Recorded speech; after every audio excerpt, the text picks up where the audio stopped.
Hi, and thank you for listening. This is Sherry Andrea, and you can find me at sherryspeaks.com, where you can find 80 plus attunements starting at $2.50 that come with certificates. Also, at the site, there is a certificate maker.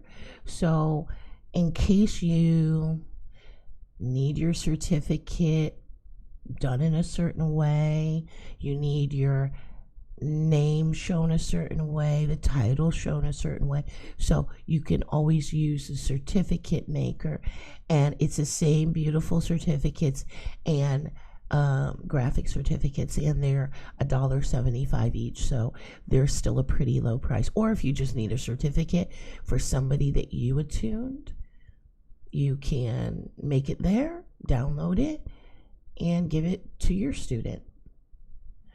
Okay, don't forget the psychic reading sale. It's still on. It's $15 for 30 minutes. We often go a little bit longer than 30 minutes because y'all know me. I like to chat for like 5 to 10 minutes when we start, because I like to find out like what's going on with where you live, how your weather's doing, and I'm a chatter. So that's the reason why we usually go longer, because once we finish chatting, then we start the 30-minute clock. Okay, so this video is going to be about a couple of different things. It's going to be about Orgonite. I'm going to answer a couple questions about it, and then it's also going to be about violet flame Reiki, because I think that there's a couple of things where when you read the manual, it's not clear, and I want to try to clear it up for you.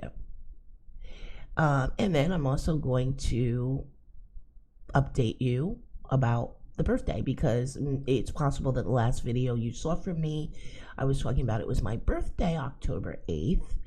And so let's get started.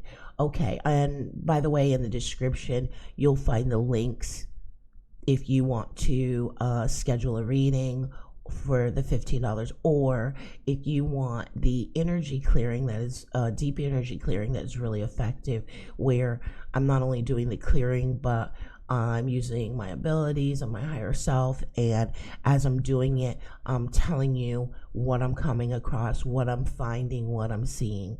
That one is $35. Generally, it could take anywhere from, the session takes anywhere from a half an hour to an hour, but it seems to be really popular. Some people still like the $25 one, where I just, it's not on the phone, but it's been very popular, and it's been very effective for a lot of people. And it's also been exciting for me to actually be on the phone while I'm doing the work, and have somebody that maybe hadn't been able to use their clairvoyance in a while, where they couldn't see anything, and we clear some things, get rid of some things, and then while we're on the phone, they're like, I'm seeing stuff now. And that's really exciting for me.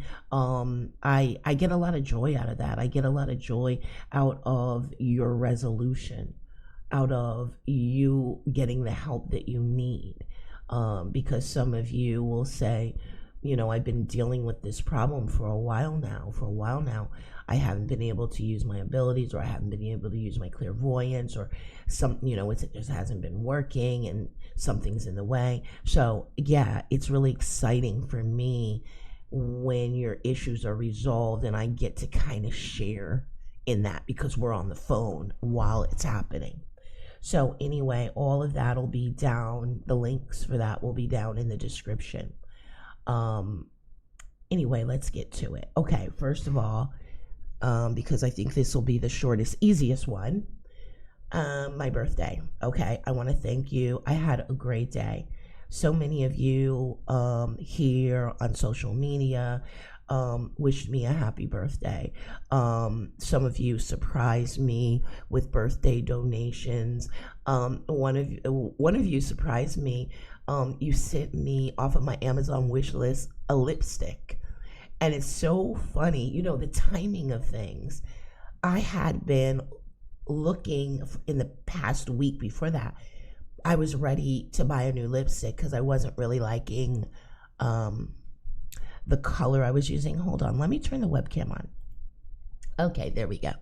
I hadn't been liking the lipstick I had been using, and I had been looking for a new one. So it was so interesting how first I get a notification that there's going to be a delivery coming, and then I get the email from the person saying I sent you a little something. And then when I logged into Amazon, I saw they sent me a lipstick, and I was like, oh man, what timing? How did they know I had actually been looking for a lipstick? So a new lipstick. So that was pretty cool. My son let me pick the fast food restaurant that day, and we went to Checkers because he likes Burger King and I like Checkers, and they're right next to each other. And so often what I do is I go into Checkers, I get food for myself, and then I go into Burger King and I get him what he wants at Burger King. So this time he goes, I'll have Checkers too. So I thought that was pretty cool. I was like, he's letting me pick the fast food restaurant today. And oh boy, that was the highlight. That was the highlight of my birthday. Let me tell you why. You guys are going to be laughing. Let me tell you why. Because I don't know if it's all Checkers or some of you, it's called rallies. I don't know if all of them have this, but okay. Our Checkers has the robot lady that takes your order.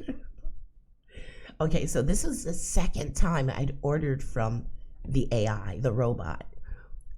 And I was like, when I heard her on this, I looked at my son, I looked at him. I was like, because it was like excited. I'm like, ooh, I'm getting to play with her again. That's how you can tell I'm such a nerd. This is what excites me. Okay, I really at one point thought I must have thrown her off because I started to order something and then quickly changed it to something else. And I was quite sure I know the order is wrong. So, okay, so first I order my son's food, that goes fine. But then there's a pause. Okay, so if you know anything about the robot at the drive-through window, the one at Checkers is like this. Okay, if you start your order, let's say you order a combo meal, right? And then you don't say anything else. She's not going to say anything else. She's activated by you speaking, by you doing something, by you saying something. So if you order one combo and then you got more to order and you just sit there and you're like the live person, you're waiting for her to say, does that complete your order? Do you want anything else? No, she's not going to say that. She's basically waiting for you to just keep ordering. So for a second there, I didn't say anything for about 15 seconds. And then I realized, I was like, she's not saying anything. I was like, oh, okay, let me just keep talking. Let me just keep going with my order. Because at first I looked at my son and I was like, what's happening? And then I was like, okay, well, maybe I just need to keep ordering. So I did that. I said, also, I would like, and then I ordered what I wanted. I wasn't convinced because at one point with my son's order, I had started to say something, and then my son stops me and is like, no. And so I had to turn to him, talk to him, then turn back to her. So I was almost positively sure this order can't be right. So after I finished ordering my food, and then there's the pause, I looked at my son like that because I'm not done playing.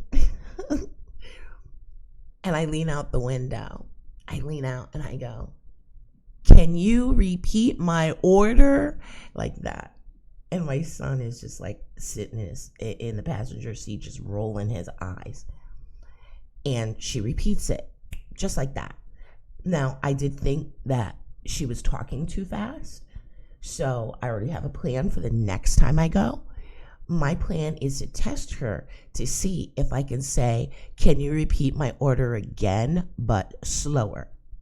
So I'm already ready for what I'm going to do next time. I know you're just like, you're such a nerd.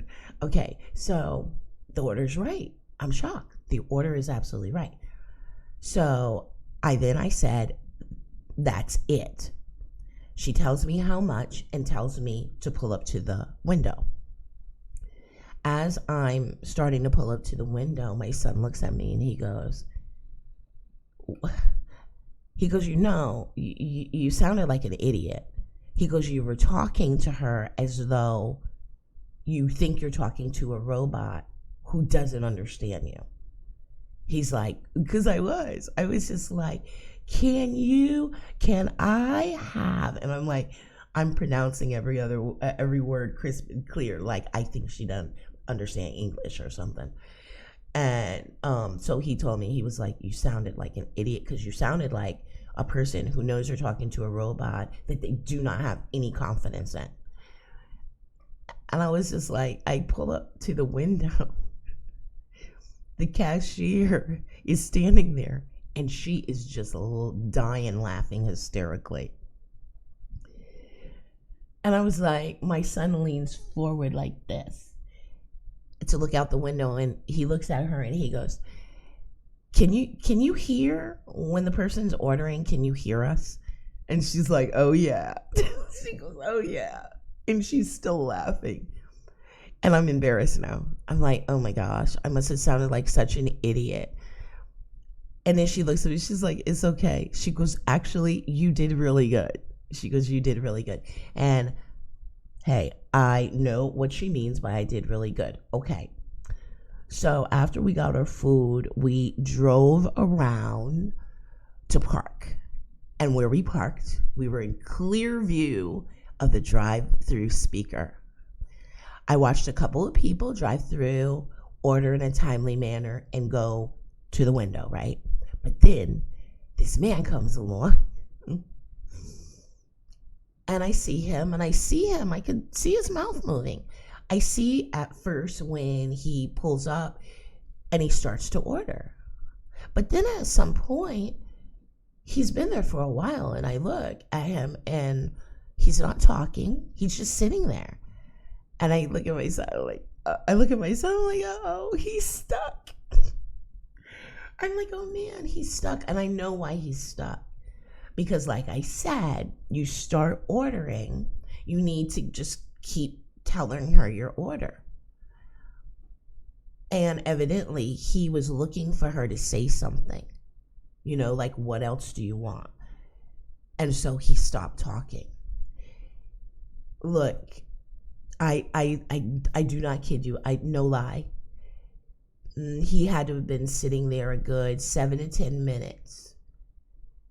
And right before we get ready to leave, now I see he's starting to get frustrated, because then I see him in the car and I see his arms go up like this, like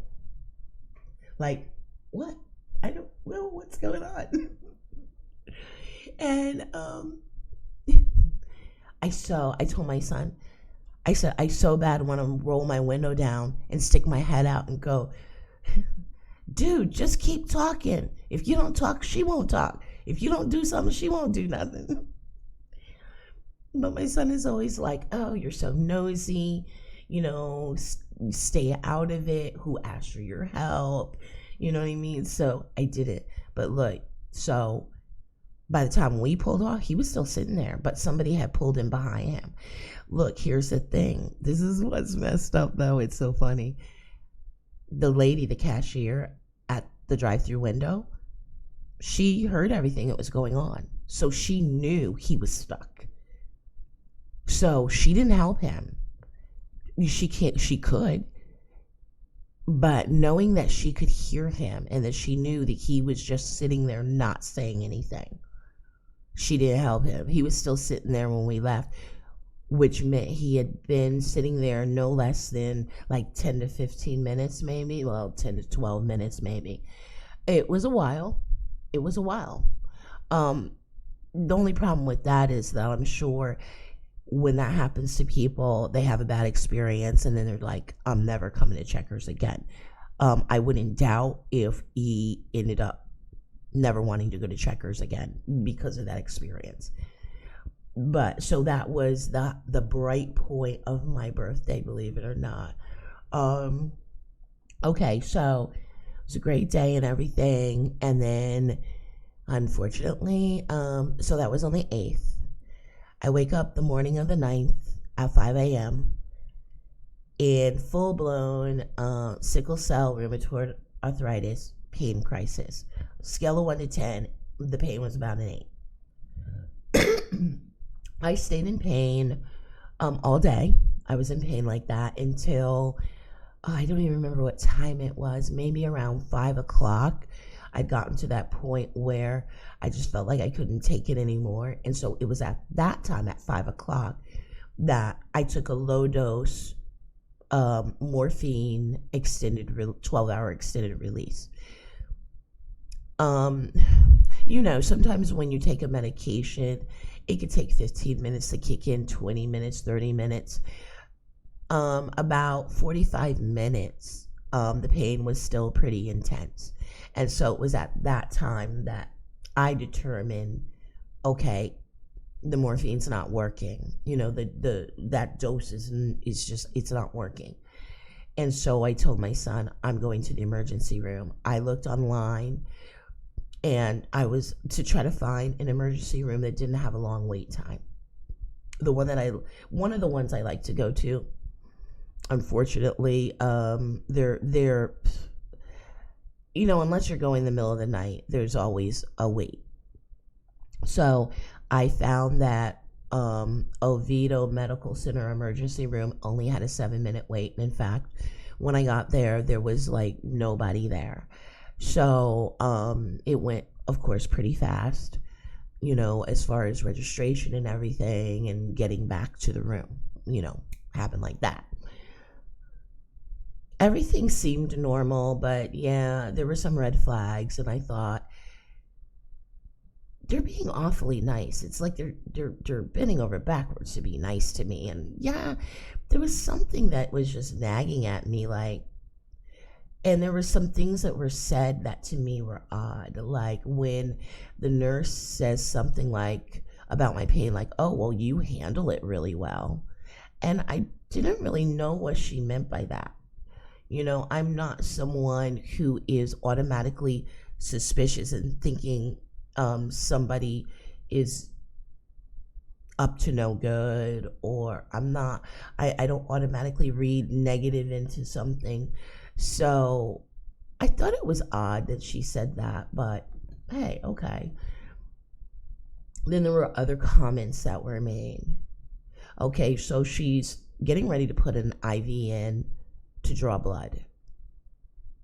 And now her, and who I then later realized was the PA, the physician assistant, are just going on and on and on about how great my veins are.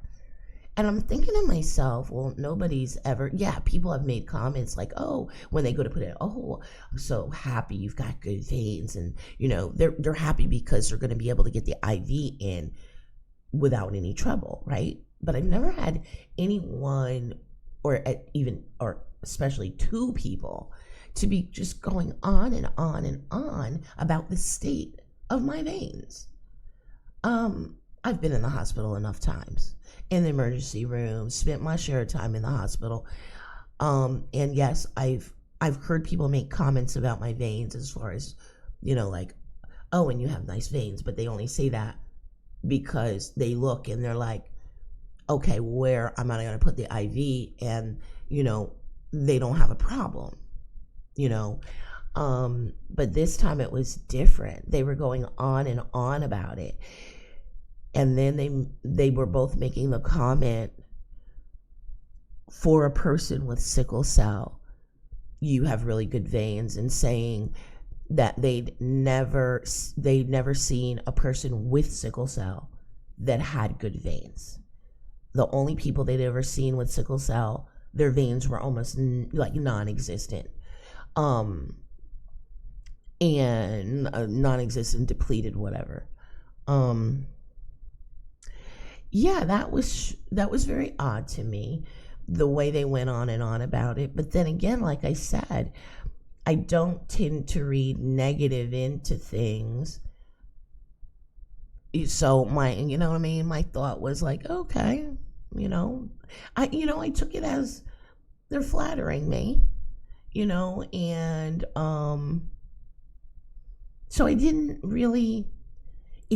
make me think something was wrong.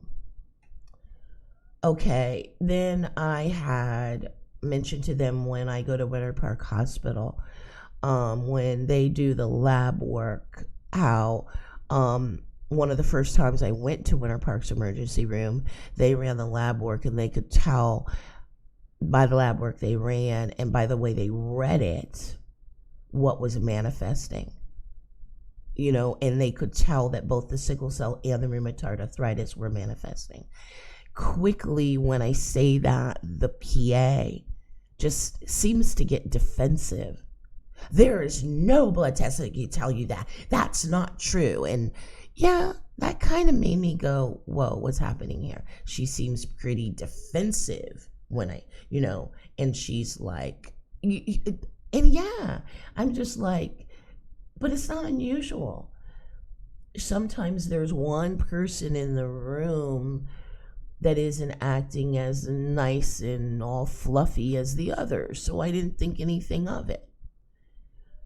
Okay, so let's speed ahead. Quite quickly, they did ask me, like when it comes to, I explained to them, when it's both sickle cell and rheumatoid arthritis manifesting at the same time, the reason why I end up going to the emergency room is because nothing works. It's a really stubborn pain, and you have to keep in mind the pain is emanating from the bone, and the sickle cell part of it has to do with bone marrow production. Either the bone marrow has temporarily stopped producing blood cells or is overproducing.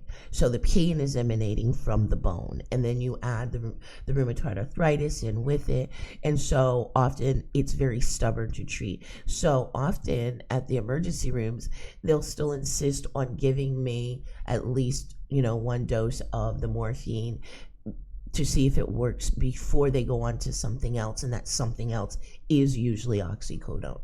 And that's what I told them. I'm not telling them what I want. I'm just telling them, they asked me, how is it usually treated? And I told them how, when I go to the emergency room or I'm in the hospital, how they treat it. I'm not telling them what they have to do. They asked me a question. They asked me, what's usually done? How is it usually treated? And I told them.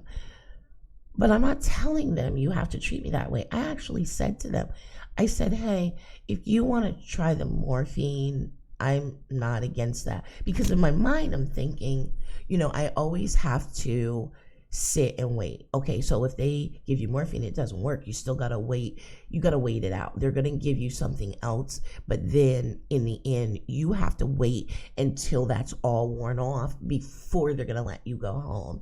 And then they're gonna usually write you a script. They might write you a script from anywhere from, maybe 3 pills to 6 pills of oxycodone. But, that's usually the way it's handled. Okay, so first of all, I thought that things moved along a little too fast. First of all, before she barely finished getting the IV in, there's one of the nurses that could come in, and there was at one point 4 nurses in my room and then the PA. So there's more and more people coming, and then at one point there's also another nurse is standing out in the hallway, lurking out in the hallway. And that I was wondering, what the heck is going on? What is this? What's going on? And then I just thought, oh, well, maybe they don't have any other patients and there's nothing to do, so everybody's joining in. So I didn't think anything of it. Okay, so here's the thing. Before barely she gets the IV in, here comes one of the nurses with the morphine, the Benadryl, and the anti-nausea in, the vials that you inject into the IV. Quickly injects it. And I'm sitting there and I'm thinking, well, that's new. This is the fastest anyone's given me morphine before. Usually they want to wait for like the chest x-ray to come back, the labs to come back before they come in and tell you what they're going to do, what their plan is. None of that happened. Nobody came and said what the plan is. They just kind of was like it just happened. I was just like, okay. But here's the thing. A half an hour after they had given me the morphine, now keep in mind, the morphine they give you is usually the standard morphine that lasts 3 to 4 hours. Half an hour after they give me the morphine, the original nurse comes in, the one that put the IV in, and the PA. The PA is doing all the talking. The original nurse is kind of just standing there. The PA says to me, well, the blood work says that you don't have sickle cell disease, that you just have sickle cell traits. And I'm looking at her like, what? You just, a genetic disorder that you've had all your life doesn't just freaking go away. I'm sorry. That doesn't happen. So I'm like kind of baffled. Never heard that before. No one's ever said that to me. Because you run the blood work and it shows. And I'm like, that's odd that she's saying that. Then she tells me something about, oh, I know. Then the next thing, she's going on and on. She keeps repeatedly insisting that the blood work only shows that I only have sickle cell traits. And I told her, I said, my son has sickle cell traits. Sickle cell traits, you don't usually have any pain crisis. You usually go your whole life with no symptoms, pretty much.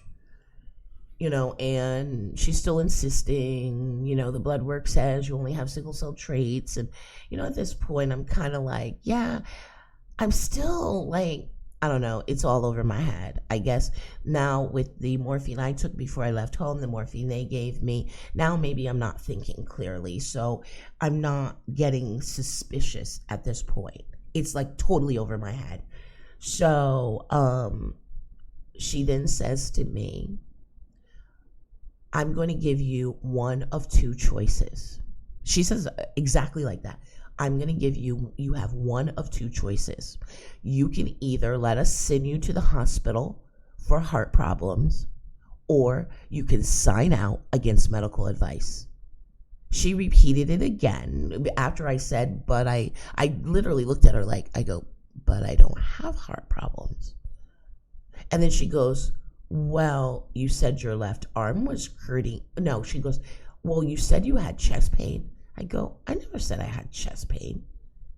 But see, what they did was, because the pain was manifesting in my left arm, I just said my left arm. It really wasn't. It was my shoulder, and the pain was radiating out all the way down to my elbow. And actually, when the pain started the night before I went to bed, I did notice my elbow hurt. So that's where it actually started at. It started at my elbow, a bone. But where the pain was at was like here in my shoulder. And then it was emanating down. If the pain was radiating down. And then it was in my elbow. Literally, you could, if you would have squeezed my arm at that time to squeeze hard enough to touch my bone, that would have hurt. I would have hit the ceiling. So it wasn't even muscular.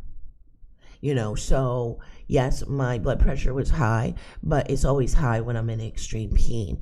And in fact, it had already started to come down, and the lowest reading was 164 that they deleted from my medical record because they wanted it to appear a certain way. They wanted it to appear that I had a heart problem, and that was my issue. So after I told her I said the only heart problem I've ever had was, I had a heart attack complication from my sickle cell when, my blood cells got stuck together in an artery and clogged, and they had to clear it. And she goes, oh, so you have stents? Like, she thinks I'm lying or something. Like, she thinks I'm making, like, everything I'm saying, like she thinks I'm making it up. I say, yeah, I do. As I said, 4 stents. If I'm correct, it's 4. And then I go, 6. I'm like, no, I'm pretty sure it's just 4. But she seemed to be doubting me. Now, keep in mind, this is the PA. This is the only one that had been kind of, I guess, a little bit on the negative side when she was speaking to me, from the time I came in, but I didn't think anything of it. People have different personalities, so I didn't think anything of it. So she again repeats it. She said, like I said, I'm giving you two choices. You can either let us send you to the hospital for heart problems, or you can sign out against medical advice. You're giving me two choices. I'm not going to the hospital. I'm not letting you send me to the hospital for something I don't have wrong with me, first of all. You took a chest x-ray, but yet you never came into my room to tell me the results of the chest x-ray. Was there something wrong? Because if there was, you were supposed to come into the room and say, hey, we got the chest x-ray back, and this is what's wrong, that's what's wrong. No, never happened. Actually, they never came into the room to tell me any results of anything. It just advanced to this. Okay, keep in mind now I'm saying it had only been a half an hour since I'd been given the morphine. So I have to sign out against medical advice, which later on the next day when I call them to ask them how to get my paperwork because they didn't give me any, a nurse after a nurse, then a PA, one after the other kept getting on the phone. The PA, and they each kept telling me the same thing. Like, instead of answering my question that I'm asking, they kept repeating the same thing. You chose to sign out against medical advice. Like, as though that's what they were sticking on. As though, like, that's what they were relying on. And, okay, so I had to sign out against medical advice.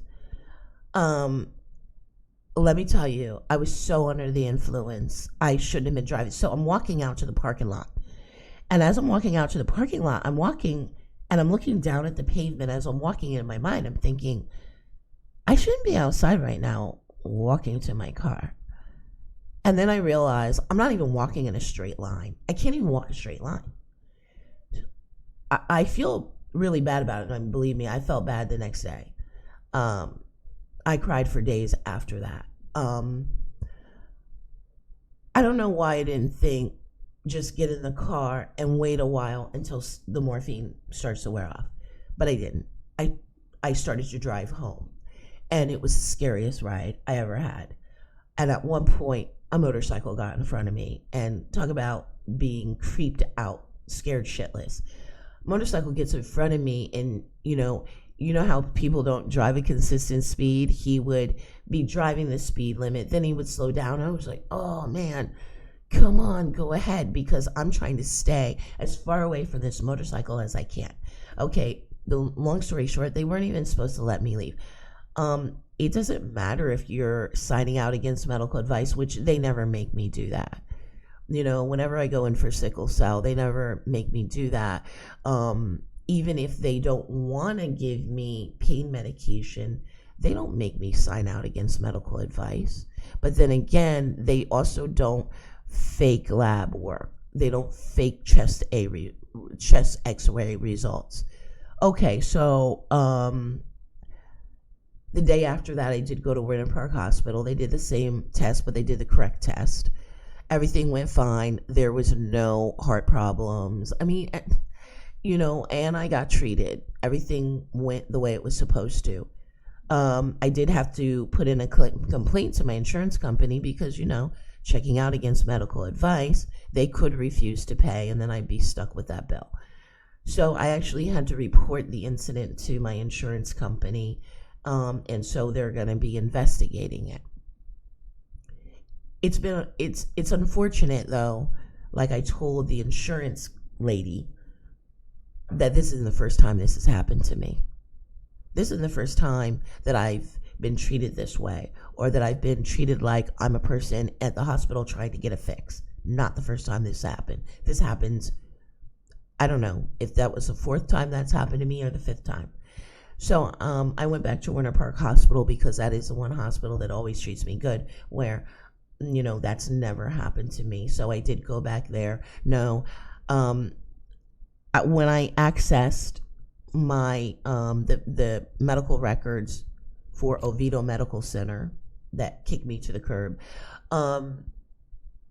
They first of all, that's how I was able to verify they didn't run the blood work to the hemoglobin blood work to be able to determine whether I had even had sickle cell. So the PA was totally lying when she said, "Oh, your blood work shows you have sickle cell traits." She was totally lying to me. She didn't even run the blood work. Then the chest X-ray, it says that I have an enlarged heart. I don't have an enlarged heart, and I have the chest X-ray that was taken at Winter Park Hospital not only this time, but the last few times. I don't have an enlarged heart. So they faked the results to like justify what they were telling me that night. Then I didn't see a doctor. No doctor ever came in. However, the nurses and the PA's names are not on my paperwork. They've been removed. And there is some Indian doctor's name on the paperwork that I didn't see. Some doctor I don't even know.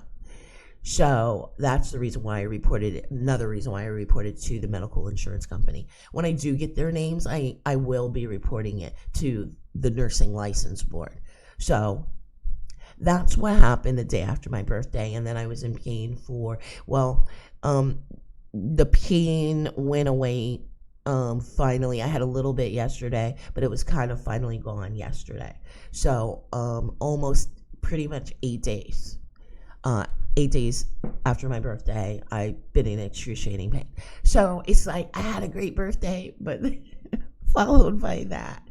So that's the reason why I've been quiet, haven't been doing anything, and the reason why my scheduler was turned off all last week and I didn't have any available appointments until tomorrow is because I couldn't do them in such an amount of pain. Okay, so anyway, that's what happened. That's the whole birthday story and everything. Okay, so Violet Flame. This is what I want to tell you. This is really important. The manual can read in a confusing way. You can get almost to the end of reading the manual and be a little baffled because the manual actually says that at some time later, you're going to get the master symbol so that you're able to attune people. Okay, no, you're getting everything all at once. Okay, the attunement is complete, all 4 levels. And if you look on page 16 of the manual, you will see the master symbol that allows you to attune other people. So that's been a confusing thing. Also, it mentions you getting all 352 symbols. Okay, I've read this manual like probably 3 times. I get what she's getting at, but then, when I read things, I also read them intuitively as well. So I get a real sense of the person's, like, their thoughts, their intentions and everything as they're writing the manual. So I very well understand what's up with these 352 symbols. Okay, so the 352 symbols is after you get attuned. At different times, these symbols are supposed to come to you, which does mean they're not the same for everyone, which means a symbol is going to be downloaded to you. You're just going to suddenly one day you're going to see a symbol, or maybe you'll see a few symbols. Okay, you're going to have to get a piece of paper out, and you're going to have to try to draw what you see, and then what you feel like that symbol is for. So you might feel like it might be as simple as, I feel that this is one to use when there's an issue that's about emotions, or there's an issue with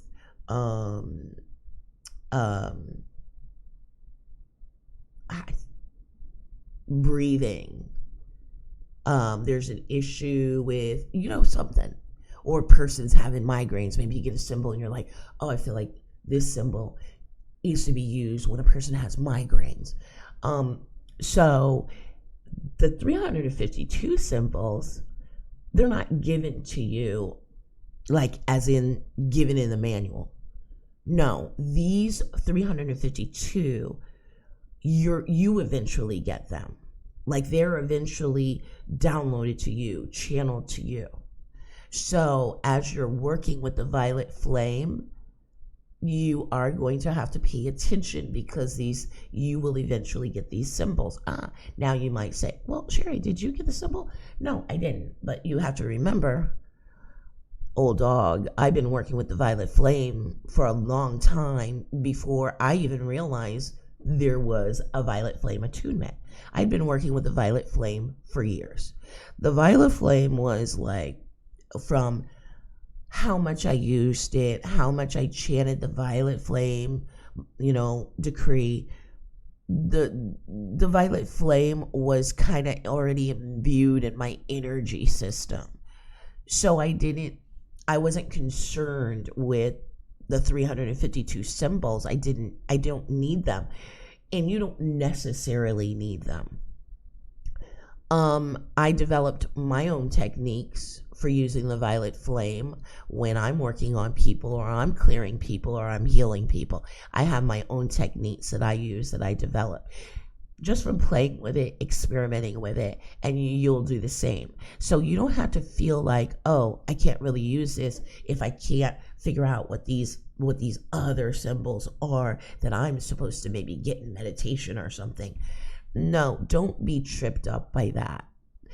For right now, just use the symbols that are given to you in the manual if you feel guided to use the symbols at all. Now, that even goes for when you attune someone. You don't necessarily have to consciously, purposely use the master symbol. Why? Because, I don't have to. Because I'm telling my higher self what to do. My higher self is doing it. My higher self knows the master symbol has to be used, and it has to be used in a certain way. My higher self is doing it. But see, I have faith in my higher self. I believe in my higher self. My higher self will never get it wrong. And you'll never get it wrong either. You just have to make sure you have that level of confidence. You have to have that level of confidence. And if you do, everything will go fine. There is no way that you can get it wrong. And I'm telling you this, there's no way you can get it wrong. Whether you're a person that uses symbols, or whether you're a person that uses a modality but doesn't really get into using symbols, or maybe you only use them every now and then. There is no absolutes here. There is no absolute, it's this way. As a matter of fact, in that manual, the person that wrote the manual that brought us the violet flame attunement, she actually talks about that. She actually talks about how Reiki has become this thing where people are now saying, oh no, it has to be this way. Oh no, you have to do it that way. Oh no, it won't work if you do this. That's what it's become. She actually discusses that. So anyway, read the manual. Don't worry. And don't worry about the 352 attunements. The master symbol is on page 16. You'll see it.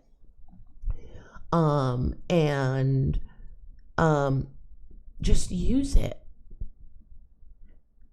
Just use it. Visualize that violet flame either on yourself or whoever you're helping. Visualize the violet light around them, or the violet flame around them. And then use intention. You can't go wrong. I promise you. Okay, now I also said I was going to talk about Orgonite. This is what I want to say. This is just one quick thing. Okay, so I was asked, let me get the question right. How do you know it's working? How do you know it's effective? It's kind of hard. I had to think about that one. Okay, because this isn't something where it's obvious. It's not obvious. It's life force energy. That would be like me asking you, well, wait, how do you know you're alive and breathing? It's subtle, like as in maybe you won't be able to tell that it's doing anything. I've tested it. I asked a friend of mine who does out-of-body experience. At first I had 7 in my house, and I asked her to come to my house and see if she could get in. She couldn't get anywhere near my house with 7 in my house. All she saw is a blob of white light. She couldn't get anywhere near my house. She couldn't even see my house through the light. It was so bright, blindingly bright. So then I took all out but 3. So with 3 in my house, she's like, okay. Then it was still bright white light, but I could actually see through it and I could see your house. She said I could get up close to your house, but I couldn't get in. This is how I know it's effective. I tested it myself, but how do I know it's being effective for you? I don't, but Orgonite isn't something that's complex. It's not complex. The concept is simple. Whenever you, crystals and different things are set in resin, and whenever you do something like that, this doesn't just have to do with orgonite, metaphysics. An engineer would understand this. Anytime you take, like, say, resin and you're going to put things in it, encase things inside of it, what you encase inside of it, it amplifies it. Now, there are some other things like, the copper coil. The copper coil is what directs the energy. It's either directing it to come in the bottom and out the top, or it could be the reverse. You could design it so that it sucks in negative energy, process it, and comes out pure. Not everybody uses the copper coil. Not everybody also does it to the sacred dimensions, which were in, I'm at a loss now. What's the measurement they used when they built the ark? I forget what the measurement was. Okay, so I knew the measurement, the length the copper coil had to be in that, what they used to build the ark. So I actually had to find the conversion of it, so I can convert it to, I think I converted it to maybe centimeters so that I could get the right length. So when I did my Orgonite, that's how I did mine. So now, whether the one you buy, whether they did that, I wouldn't worry about it. I didn't do all of mine with a copper coil. I did some of them. They were all effective, whether they had the copper coil or not. I chose what to put in it. Like, for example, I made the decision on what I was going to put in each one. But whatever you like, if you want it for protection, then you better believe there better be some black crystal in it, like obsidian or black tourmaline. If you want it to be just really clearing, to keep your environment clear, well, I better see some citrine in there. If you want it to be something that, like, say, for example, helps you with maybe clairaudience, lapis lazuli, I would think. I would expect something like that to be in there. If you're an empath, yeah, I would think citrine would be in there. So that's what determines what it's going to be most effective for. What's your intention? Now, some people don't have an intention for what they want it for.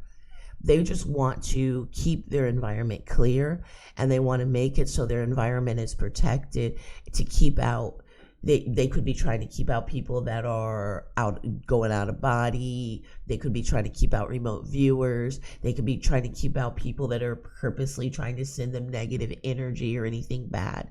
So some people don't have an intention other than that. In a case like that, you're just looking for something that maybe says that it's good for protection. Maybe it keeps your environment clear. Keep in mind, it has a 1 mile radius. So Orgon has a 1 mile radius, so it's very effective. It's very effective. So, but if you're like, how do I know this is the right one to buy?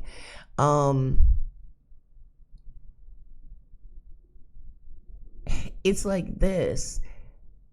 They come in different shapes, sizes. pyramid is more of a sacred shape. That's why pyramids are preferred. I made mine in martini glasses, so it's kind of like a pyramid, but kind of not. But it's kind of hard to say. I mean, it's like, this isn't something that you can get wrong. This isn't something that somebody can create and do it wrong unless they do the resin and don't put anything in it. You know, it should have some type of aluminum in it, which I used, you know, the tinfoil pans. I cut them up. An engineer friend of mine helped me to tell me how to make it to cut corners so that it wouldn't be so costly.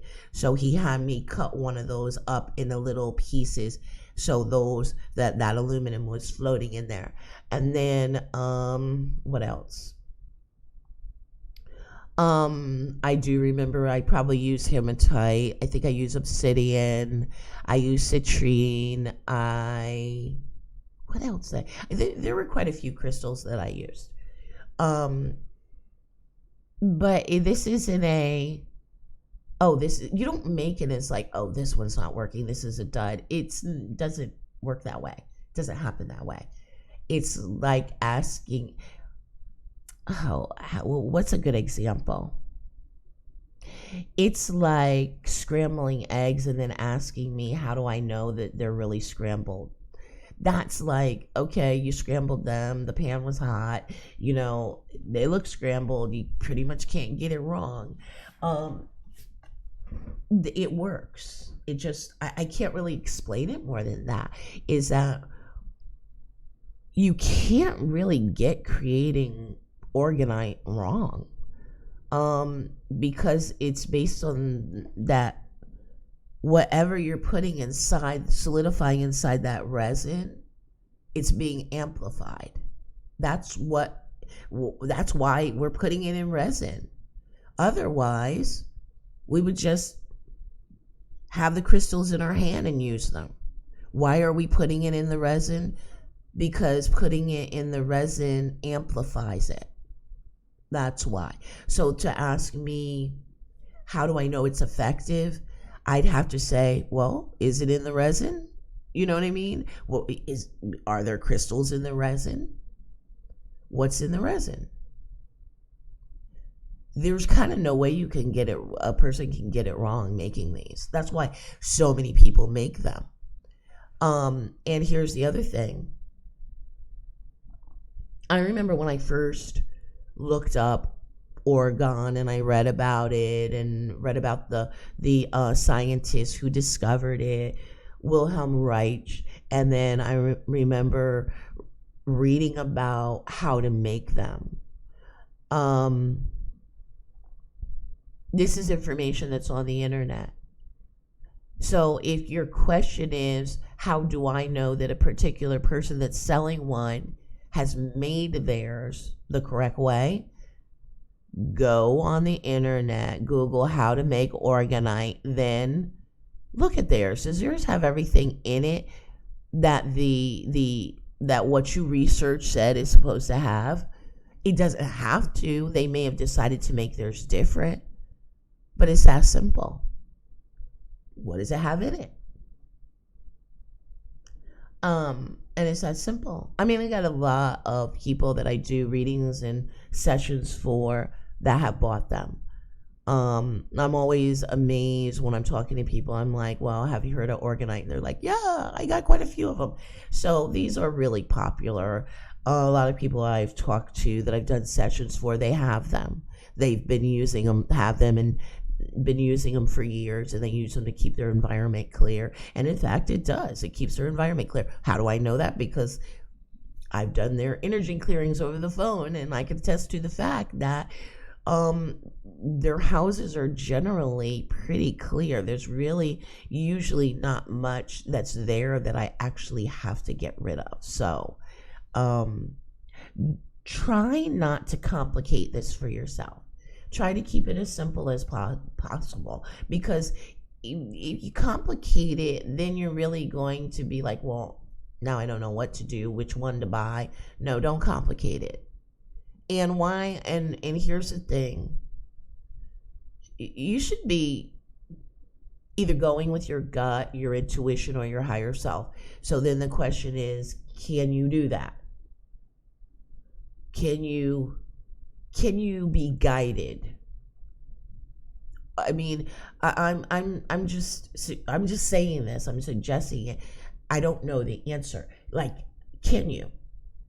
Are you used to being guided and getting guidance from your higher self? If so, you should also feel pretty confident that you can decide which one you want to buy. That's what I would say. I mean, what do you feel drawn to when you look at them on the internet and you're thinking about buying one? Which one do you feel drawn to?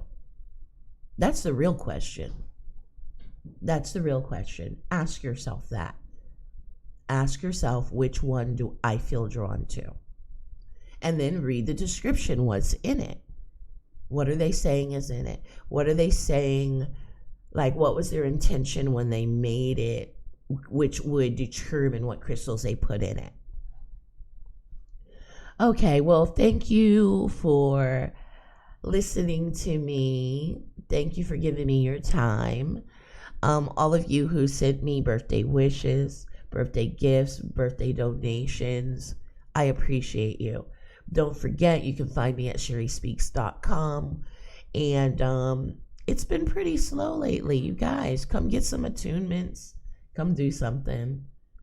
Do a reading with me. Because I was like down for 8 days. So I like really haven't talked to anybody in 8 days. Maybe that's why I'm going on and on and on. I could really use somebody to schedule a session because I think I need somebody to talk to. I just haven't talked to anyone, and it would be nice to hear somebody else's voice besides my own.